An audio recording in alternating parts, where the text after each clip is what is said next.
Assalamualaikum warahmatullahi wabarakatuh. Perkenalkan, nama saya Muhammad Farhan. Saya dari kelas TI U22. Di sini saya akan menjelaskan materi presentasi saya mengenai pengenalan e-commerce.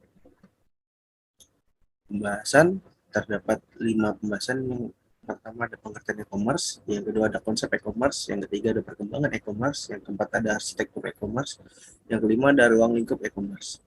Pengertian e-commerce.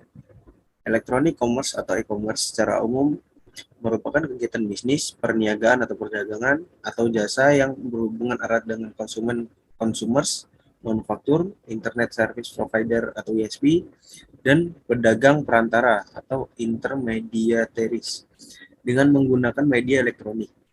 Dalam hal ini, media elektronik utama dengan menggunakan internet. Konsep e-commerce. E-commerce memiliki 5 konsep dasar. Yang pertama ada automation, otomasi bisnis, proses sebagai pengganti proses manual. Konsep enterprise resource planning.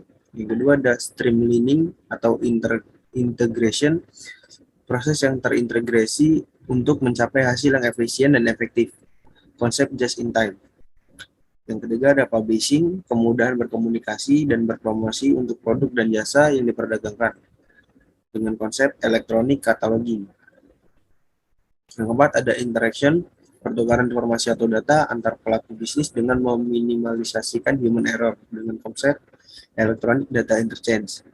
Yang kelima ada transaction, kesepakatan dua pelaku bisnis untuk berinteraksi dengan melibatkan institusi lain sebagai fungsi pembayar dengan konsep electronic payment. Perkembangan e-commerce. Yang pertama ada perkembangan e-commerce di Indonesia, yang kedua ada perkembangan e-commerce di luar Indonesia atau internasional. Perkembangan e-commerce di Indonesia. Di dalam perkembangan e-commerce di Indonesia, memiliki tantangan-tantangan diantaranya yaitu yang pertama ada kultur. Masyarakat Indonesia yang masih belum terbiasa berbelanja dengan katalog. Masih harus melihat secara fisik atau memegang barang yang akan dijual. Masih senang menawar harga yang dijual. Yang kedua ada kepercayaan. Kepercayaan antara penjual dan pembeli masih tipis. Kepercayaan kepada pembayar elektronik masih kurang, penggunaan masih jarang.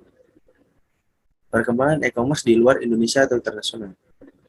Menurut survei dari IDC atau International Data Corporation, pertumbuhan e-commerce di luar Indonesia mencapai 800% sampai dengan tahun 2005. Di dunia maya sekarang terdapat lebih dari atau kurang lebih 2.100 image dan kurang lebih 128,3 juta exciting page. Yang kedua, menurut survei yang dilakukan oleh Southbourne Internet atau www.southbourne.com tahun 2005, konsumen membelanjakan di atas 80 miliar euro atau 143 miliar US dollar, naik sebesar 22% dari 2004 dan figur pembelajaran online menurut suatu laporan dari Comscore jaringan, yaitu http://comscore.com/press/pr.asp. Di sini ada gambar arsitektur e-commerce, ada internet, transaksi, organisasi, penciptaan transaksi, firewall, proses transaksi. Dari sumber Scott B. Ambler 1997. Ruang lingkup e-commerce. Yang pertama ada business to business atau B2B, business to customer atau B2C. Yang ketiga ada consumer to customer atau C2C. Yang keempat ada customer to business atau C2B. Business to business, B2B. Pengertian B2B merupakan sistem komunikasi bisnis antar pelaku bisnis atau transaksi secara elektronik antar perusahaan yang dilakukan secara rutin dan dalam kapasitas produk yang besar. Karakteristik B2B. Yang pertama, pertukaran informasi yang dilakukan antar pebisnis tersebut atas dasar kebutuhan dan kepercayaan. Yang kedua, pertukaran informasi yang dilakukan dengan format yang sudah disepakati dan service sistem yang digunakan antar kedua pebisnis juga menggunakan standar yang sama. Yang ketiga, salah satu pelaku bisnis tidak harus menunggu rekan bisnisnya untuk mengirimkan datanya.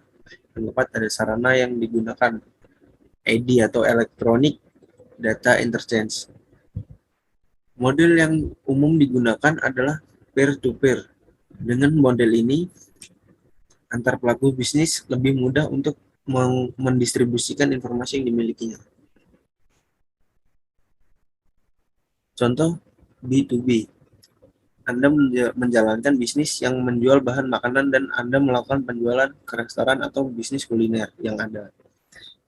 Seperti ada gambar di sini, ada bisnis marketing, raw material, sales, supply chains, subcomponents, transaction, dan market. Yang kedua ada pengertian B2C, merupakan sistem komunikasi bisnis antar pelaku bisnis dengan konsumen untuk memenuhi kebutuhan tertentu pada saat tertentu. Karakteristik B2C, yang pertama ada informasi disebarkan secara umum, pelayanan yang diberikan bersifat umum sehingga banyak digunakan oleh banyak orang. Yang ketiga ada pelayanan yang diberikan berdasarkan permintaan, konsumen melakukan permintaan, maka pelaku usaha harus cepat dan siap merespon permintaan konsumen tersebut. Yang keempat ada pendekatan yang dilakukan adalah client service, di mana konsumen berada pada sisi klien dengan menggunakan web browser untuk mengaksesnya, dan pelaku usaha berada pada sisi server.